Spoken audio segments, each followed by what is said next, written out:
আসসালামু আলাইকুম। সংবাদে আপনাদের সবাইকে স্বাগতম জানাচ্ছি। আমি জান্নাতুল। শুরুতেই সংবাদ শিরোনাম। গাজা থেকে সেনা প্রত্যাহার শুরু ইসরায়েলের। গাজায় একদিনেই ফিরলেন 50,000 ফিলিস্তিনি। গাজা সফর করলেন মার্কিন শীর্ষ সামরিক কমান্ডার। এতক্ষণ শুনছেন সংবাদ শিরোনাম, এখন বিস্তারিত। যুদ্ধবিরতি কার্যকর হওয়ার পর ফিলিস্তিনের গাজা উপত্যকা থেকে সেনা প্রত্যাহার শুরু করেছে ইসরায়েল। ইতোমধ্যে কয়েকটি এলাকা থেকে সেনা প্রত্যাহার করে নেওয়া হয়েছে। তুরস্কের রাষ্ট্রায়ত্ত বার্তা সংস্থা আনাদোলুর প্রতিবেদনের বরাতে জানা গেছে, শুক্রবার থেকে ইসরায়েল গাজা সীমান্তের ইয়েলো লাইন ক্রসিং দিয়ে সেনাদের ফিরিয়ে আনা শুরু হয়েছে।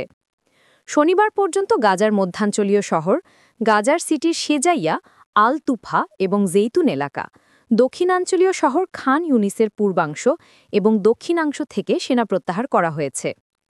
ইসরায়েলের প্রতিরক্ষা বাহিনীর কর্মকর্তারা জানিয়েছেন, পর্যায়ক্রমে গাজার অন্যান্য এলাকা থেকেও সেনাদের প্রত্যাহার করে নেওয়া হবে। এদিকে ইসরায়েল সেনা প্রত্যাহার শুরুর পর নিজ ভাসভূমি ফিরে আসছেন গাজার ফিলিস্তিনিরা। শনিবার সন্ধ্যা পর্যন্ত কয়েক লাখ ফিলিস্তিনি অস্থায়ী আশ্রয়কেন্দ্র ছেড়ে নিজেদের এলাকায় ফিরে এসেছেন। শনিবার সকাল থেকে সন্ধ্যা পর্যন্ত সারা দিন দক্ষিণ গাজার অস্থায়ী আশ্রয়কেন্দ্র ছেড়ে উত্তর গাজায় ফিরে গেছেন হাজার হাজার ফিলিস্তিনি।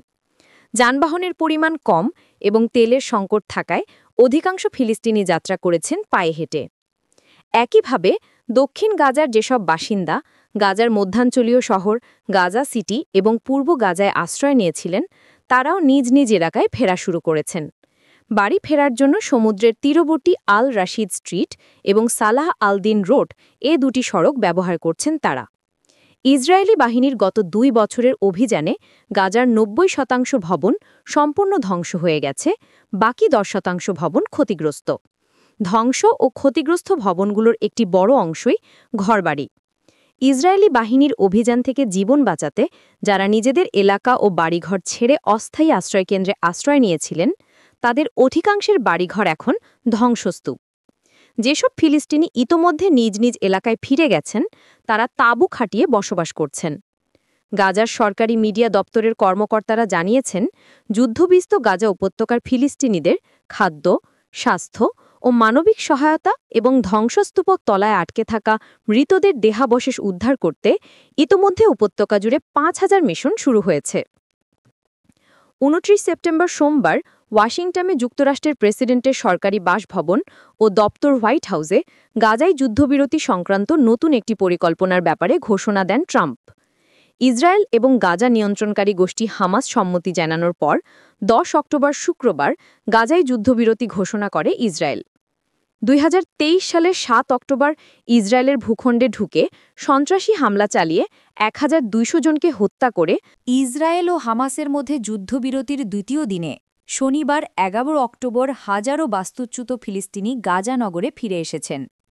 ধ্বংসস্তূপে পরিণত শহরে ফিরে তারা হতবাক ধ্বংসযজ্ঞে কেউ বা স্বস্তি পেয়েছেন, ঘর এখনও টিকে আছে জেনে।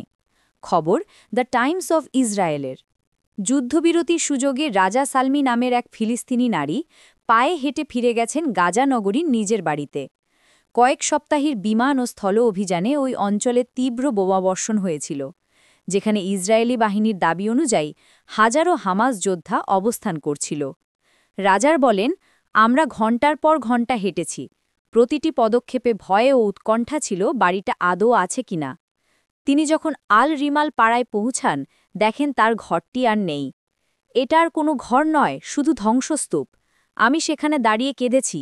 আমার সব স্মৃতি এখন শুধু ধুলো, বলেন সালমি। হামাস নিয়ন্ত্রিত বেসামরিক প্রতিরক্ষা সংস্থার হিসেব অনুযায়ী শনিবার একদিনেই প্রায় 50,000 মানুষ গাজা নগরে ফিরেছেন। সংস্থার কর্মকর্তা মোহাম্মদ আল মুগাইয়ের বলেন, গত শুক্রবার থেকে এখন পর্যন্ত মোট প্রায় 2.5 লাখ মানুষ গাজা নগরে ফিরে এসেছেন। গাজা সফর করলেন মার্কিন যুক্তরাষ্ট্রের সেন্ট্রাল কমান্ডের সেন্টকমের প্রধান অ্যাডমিরাল ব্র্যাড কুপার।